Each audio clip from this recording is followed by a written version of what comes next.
Minister Bharath, thank you so much for taking the time out to join with us here this evening. Prime Minister Persad-Bissessar would have addressed the nation last evening, of course, given the economic climate, global climate, in terms of falling oil prices and the economy of Trinidad and Tobago. Would you say that she said that she would have consulted with everyone? Would you say that she consulted with all the necessary stakeholders before addressing the nation? Well, first let me say that I think it's the first time in the history of our country that a Prime Minister has actually come forth of her own volition and made a statement regarding the true state of the economy and what the road ahead, what's the road ahead, and what we intend to do to mitigate obviously challenges that are beyond our control at this point in time. Over the last 4 years, the Prime Minister and several ministers have been engaged with stakeholders, the business community, members of the energy community, NGOs, so that it is not simply a question that over the last 2 weeks we have been rushing to consult. We've been consulting over a period of time. As you'd appreciate also, the Prime Minister had embarked on a national conversation last year where she would have gathered a lot of information from specific stakeholders. So all of that went into the development of that document that was presented yesterday. In fact, up until about 1:30 yesterday afternoon, the Prime Minister, together with myself and other Cabinet colleagues, met with the Energy Subcommittee so that we had further input on a real-time basis of what actually was taking place and their views of how we could mitigate the situation. So a lot of those thoughts actually went into the document that the Prime Minister presented yesterday. The Prime Minister would have mentioned that these are turbulent times. How turbulent is turbulent? And when we think about the average Joe, the average man on the street, does he really understand what is being put into effect at this point in time without pressing the panic button? And how, if not, how can we reach the man on the street to allow him or her to understand what is necessary or what has to be done to ensure that there's no fallout in terms of the economy of Trinidad and Tobago? Well, first of all, let me say categorically and emphatically, there's no need to panic, okay? What we face currently is a challenge with regard to cash flow. Our economic fundamentals are very strong. Our economic fundamentals, in fact, are probably at its strongest levels ever in terms of the amount of reserves, foreign reserves we have, which is about 1 year's supply of import cover. Our Heritage and Stabilization Fund is at over $30 billion, which is about a 65% increase over 2010. Our inflation rate is in single digits. Our employment rate is down to historic lows at 3.6%. Our debt to GDP is very low. It's about 40% by comparison to the international standard, which is 60 and 70 and 80%, and in many cases over 100%. So economic fundamentals are very, very strong on which to base a platform to ensure that we can ensure sustainable development based on the policies we've implemented. I want to also say that upon assumption of government, the government embarked on a basic philosophy, and that philosophy guided our policies. Those policies related to people-centered development. Everything we do is related to people-centered development. So we are ensuring, the Prime Minister would have said yesterday, that in whatever adjustments we make, there are not going to be any adjustments with regard to those relating to the socially displaced, the vulnerable. It's not going to affect jobs in any way. It's not going to affect issues relating to health, to healthcare, to education, to national security. So we've made sure we've almost cocooned the most vulnerable areas and the areas that we want to concentrate on. Education is another good one, simply because we clearly understand that for us to build the future, we've got to have educated people going forward, skilled people, people who can access to a lot of the technical vocational programs that we've implemented. So I want to make it absolutely clear that this is a cash flow problem. It's not a problem of economic fundamentals, and the economy is in extremely good shape.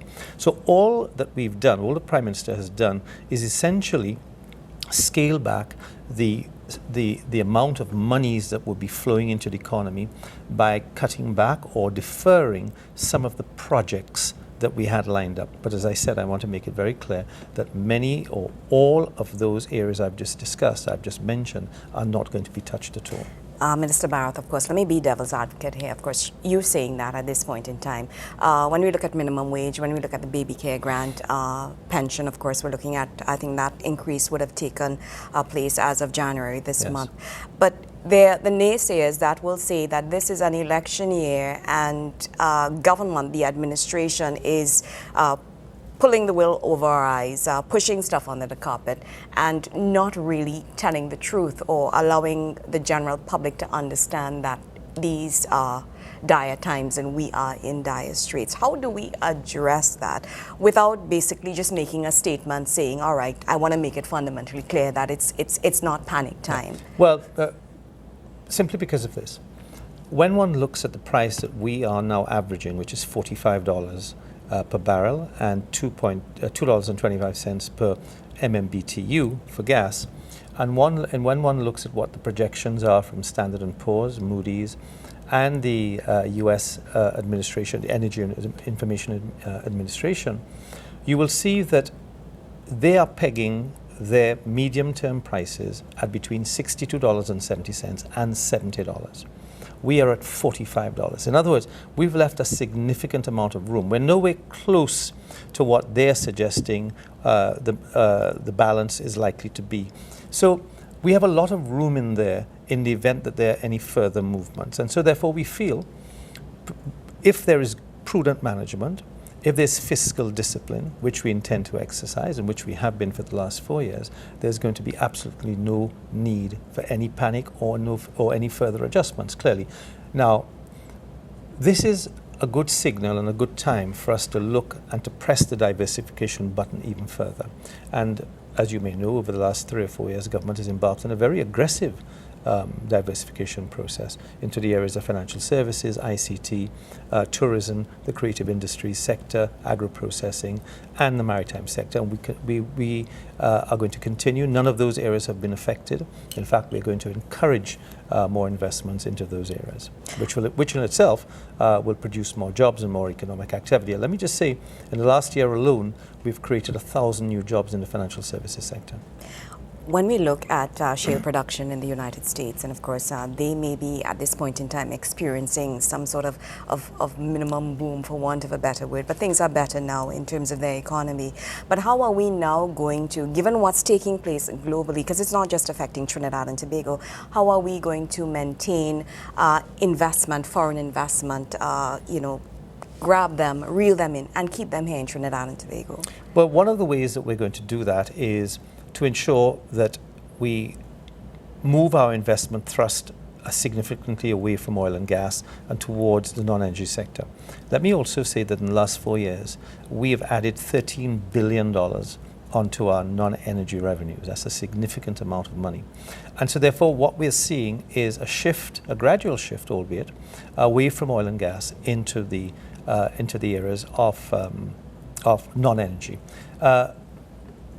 Through the incentives we've given in the oil and gas sector, we're now seeing significant investments upstream. So we expect, for example, in 2015 to have over $2 billion worth of investment in the energy sector.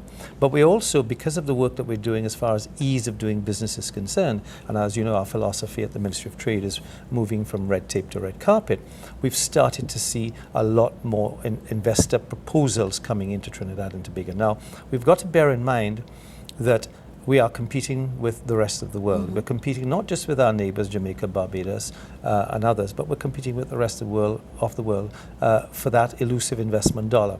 And so therefore, by making it easy to do business in Trinidad and Tobago, we're hopeful that based on the leads we already have, based on the proposals, based on the interest we've already seen, we will attract major investments in those areas. Let me just say that one large investment that we've already secured is Columbus Communications, who are putting down a facility in Tamana Intech Park valued at over $1 billion. That's excellent. Are you in a position to give us an idea as to the energy forecast, let's say, for the next 4 years? Well, I can only tell you what the international agencies are projecting for the next 2 years. It's very difficult to look at a 4-year horizon. But Standard & Poor's, Moody's, and the U.S. Energy Information Administration are projecting between $62.70 and $70 by the end of this year, 2015, and by 2016 they're looking at between $70 and $75.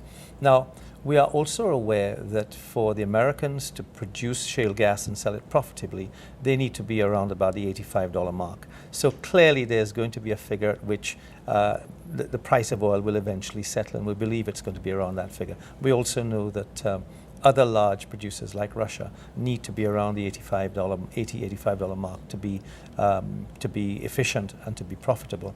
So at some point in time we expect oil to go back up to those levels. Now, clearly none of us can foresee the future. None of us know what catastrophe may happen on an international stage. And that may sometimes either increase the price of oil or increase production, and that impacts upon the price, of course. Productivity levels in Trinidad and Tobago against diversification of the economy. Would you say that we need to up the ante, private sector, public sector, in terms of the levels of productivity in order to enhance growth of the economy of Trinidad and Tobago? I would say we need to do two things. We need to increase the economies of scale, and we're doing that through creating new markets for our manufacturers. So, for example, we've signed several bilateral agreements with many of our Central American and Latin American neighbors over the last 2.5 to 3 years. So we've opened up new economic space for our manufacturers. So, for example, rather than manufacturing a product for just 1.3 million people, we've now opened up markets where, because we have trade agreements with those Central American and Latin American partners, we now have a trade agreement with the European Union, where there's 500 million people.